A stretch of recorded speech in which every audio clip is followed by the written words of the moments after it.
Hi friends, knee pain series के 4th episode में आज हम डिस्कस करेंगे नी गैप के बारे में। क्या आपके घुटने का गैप कम हो गया है? बिल्कुल इस तरीके से। क्या आपके घुटने में हमेशा सूजन और दर्द बना रहता है? क्या थोड़ी दूर चलने के बाद आपको बैठना पड़ता है? क्या आपको जीना चढ़ने उतरने में बहुत ज़्यादा परेशानी होती है?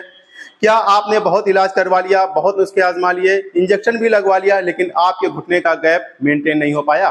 क्या आप नी रिप्लेसमेंट से बचना चाहते हैं? तो इस वीडियो को आप लास्ट तक जरूर देखिए। इस वीडियो में हम आपको कुछ नुस्खे, कुछ खान पान का तरीका बताएंगे जिससे जो फ्लूइड बनना बंद हो गया है वो बनने लगेगा। उसके साथ साथ में आपको गैप बढ़ाने का तरीका और एक्सरसाइज बताएंगे जिससे आपका घुटना बिल्कुल मेंटेन हो जाएगा, बिल्कुल ठीक हो जाएगा। तो अगर आप नए व्यूअर्स हैं तो इस चैनल को जरूर सब्सक्राइब कर लीजिए। मैं डॉक्टर जिशान अली, फिजियोपैथिक क्लिनिक लखनऊ से।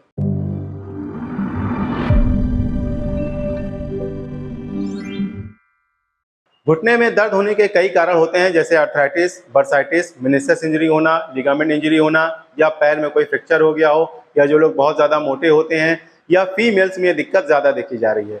लेकिन आजकल यंगस्टर में ये दिक्कत, घुटने की दिक्कत बहुत ज़्यादा हो रही है। उसकी एक मेन वजह ये है कि लाइफ स्टाइल बहुत ज़्यादा चेंज हो गई है। जो लोग रात में बहुत देर से सोते हैं और सुबह देर से जगते हैं, या जो लोग पानी कम पीते हैं, पानी खड़े होकर के पीते हैं, या जिनको कब्ज रहता है, या जो लोग बहुत ज्यादा डिप्रेस रहते हैं, उनको भी घुटने में दर्द होने के चांसेस हो सकते हैं। Fast food, junk food, packet बंद चीजें जो मार्केट में मिल रही हैं, स्मोकिंग और ड्रिंक, इसकी वजह से भी घुटने में दर्द होने के, आर्थराइटिस होने के चांसेस आजकल यंगस्टर में बहुत ज्यादा देखे जा रहे हैं। तो कोशिश करिए आप इन सब चीजों से बचिए। और जब भी आपको महसूस होता है कि आपके घुटने में बहुत ज्यादा दर्द हो रहा है, थोड़ी दूर चलने के बाद उसमें हैवीनेस सी, थकन सी महसूस होने लगती है, तो सबसे पहले आप अपने खान पान को बदलिए। उसके लिए आप हरे पत्तेदार सब्जी का ज़्यादा से ज़्यादा सेवन करिए, ब्रोकली लीजिए, स्प्राउट का ज़्यादा से ज़्यादा सेवन करिए, और ऐसी चीज़ें खाइए जिसमें साइनोवियल फ्लूइड आपके बढ़ सके, घुटने में जो लुआब कम हो गया है वो बढ़ सके। इसके लिए आप रात में 2 अखरोट पानी में भिगो कर रख दीजिए और उसको सुबह सुबह चबाकर खा जाइए। आप इसको हल्दी वाले दूध के साथ भी ले सकते हैं। अखरोट में कैल्शियम, प्रोटीन और ओमेगा 3 फैटी एसिड होता है, जो घुटने के दर्द को कम करता है, जोड़ों के दर्द को कम करता है, उसके सूजन को कम करता है, और घुटने में लुआब बनाने में, साइनोवियल फ्लूइड बढ़ाने में मदद करता है। एलोवेरा जेल भी लुब्रिकेशन को बढ़ाने में बहुत ज्यादा मददगार होता है।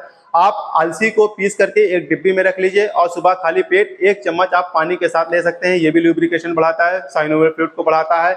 और आप नारियल पानी पीजिए जिससे मिनरल्स और विटामिन की कमी पूरी हो सके। नारियल पानी भी बहुत ज्यादा फायदेमंद होता है जोड़ों के दर्द में। तो ये हो गई साइनोवियल फ्लूइड को बढ़ाने के लिए, लुब्रिकेशन को बढ़ाने के लिए। अब हम बात करते हैं घुटने का गैप कैसे बढ़ाया जाए। घुटने का गैप बढ़ाने से पहले हम आपको सिकाई करने का तरीका बता देते हैं। उसके लिए आप गर्म पानी ले लीजिए और सेंधा नमक और उसमें अजवाइन डाल लीजिए। पानी को ढक के कुछ देर के लिए रख दीजिए, 10 मिनट के लिए आप उसको रख दीजिए, और उसमें टॉवेल डिप करके उसको निचोड़ के आप अपने घुटने के ऊपर रखिए। इससे वहाँ के सूजन कम होगा, जो वहाँ के मसल्स और लिगामेंट्स जो बहुत ज़्यादा टाइट हो जाते हैं घुटने के आर्थराइटिस में, वो लूज हो जाएंगे। आपको एक्सरसाइज करने में आसानी होगी। सिकाई को करने के बाद चलिए अब हम आपको गैप बढ़ाने का तरीका बताते हैं। उसके लिए आप एक टॉवेल का रोल इस तरीके से ले लीजिए और सीधे लेट जाइए और अपने घुटने के नीचे इस तरीके से ऐसे रख लीजिए और अपना पैर थोड़ा सा बाहर की तरफ ऐसे निकालिए। इस तरीके से आप एक्सरे में देख पा रहे हैं कि जो भी घुटने का मीडियल एरिया होता है, ये वाला जो एरिया होता है वो ज़्यादा रगड़ खाता है। लिटरल साइड जो बाहर का एरिया होता है वो तो ठीक रहता है, जो अंदर का एरिया होता है वही आपस में रगड़ खाता है। तो उस गैप को आपको मेंटेन करना है। उसके लिए थोड़ा सा आप पैर बाहर की तरफ निकालेंगे और नीचे की तरफ पुश करेंगे, और आप यहाँ पे 1 to 5 तक काउंट करिए। 1 2 3 4 5, फिर छोड़िए, फिर आप इसको दबाइए, 1 to 5 तक काउंट करिए, फिर छोड़िए। इससे जो मीडियल साइड का जो गैप है वो आपका बढ़ने लगेगा, वो मेंटेन हो जाएगा, और जो यहाँ पे टाइट्स मसल्स होती हैं, जो लिगामेंट्स होते हैं, वो भी लूज हो जाएंगी। इसको जब आप हफ्ता 10 दिन करेंगे तो आपको बहुत ज्यादा आराम मिलेगा। ये जो तरीका हम बता रहे हैं इसको आप 8 से 10 बार करिएगा। हम बैठ के ट्रैक्शन की टेक्निक बताएंगे, तो उसमें आप अपने पैर पे 1 kg का वेट बांध दीजिएगा और इसको इस तरह से आप बैठ जाइएगा, पूरा पीछे होके। आपको आगे नहीं बैठना है, पूरा पीछे होके इस तरह से ऐसे बैठना है, और फिर आपने पैर को धीरे धीरे सर्किल बनाना है। इस तरीके से ऐसे ऐसे आपको सर्किल बनाना है, फिर क्लॉकवाइज, फिर एंटी क्लॉकवाइज। इस एक्सरसाइज को जब आप करेंगे तो यहाँ पे जो मसल्स होती है और टेंडन्स होते हैं, जो लिगामेंट्स होते हैं, वो धीरे धीरे रिलीज हो जाएंगे। इस एक्सरसाइज को आपको 10 से 15 बार पहले क्लॉकवाइज फिर एंटी क्लॉकवाइज घुमाना है। फिर हम दूसरी एक्सरसाइज करेंगे, उसमें हम जो है अपने पैर को थोड़ा सा ऊपर उठाएंगे इस तरीके से। ऐसे उठाइए, यहाँ पे आप रोकिए, 1 2 3 4 5। फिर दूसरे पैर में इस तरीके से 1 2 3 4 5। जब इस एक्सरसाइज को आप करेंगे तो यहाँ की जो क्वाड्रिसेप्स मसल्स होती हैं, जिसके वीक हो जाने की वजह से आर्थराइटिस की प्रॉब्लम, गठिए की प्रॉब्लम हो जाती है। तो जब आप इस एक्सरसाइज को करेंगे तो ये मसल्स जो होती है वो स्ट्रांग हो जाएगी, मजबूत हो जाएगी। इस एक्सरसाइज को आप सुबह शाम करिए और 10 से 15 बार करिए। तीसरी एक्सरसाइज हम करेंगे बैठ के ही ऐसे, उसमें हम अपने पैर को इस तरह से ऊपर उठाएंगे और फिर अपने पंजे को खींचेंगे इस तरीके से। तो आप देखिए पूरी हमारी काफ मसल खींच रही है और ये क्वाड्रिसेप्स मसल है, इसमें बहुत अच्छा कॉन्ट्रैक्शन हो रहा है। आप यहाँ पे रोकिए, 1 2 3 4 5, फिर रिलीज करिए इसको, फिर पैर नीचे, फिर आपको दूसरे पैर में इस तरीके से ऐसे करनी है। इस एक्सरसाइज को जब आप करते रहेंगे तो जो क्वाड्रिसेप्स मसल हो जाती है और काफ मसल जो टाइट हो जाती है, जिसकी वजह से आर्थराइटिस होने के चांसेस हो जाते हैं, तो जब आप करते रहेंगे तो ये मजबूत हो जाएगी, तो आप गठिए के दर्द से बच सकते हैं। इस एक्सरसाइज को भी आप 10 से 15 बार करिए और दिन में 2 बार आप जरूर करिएगा।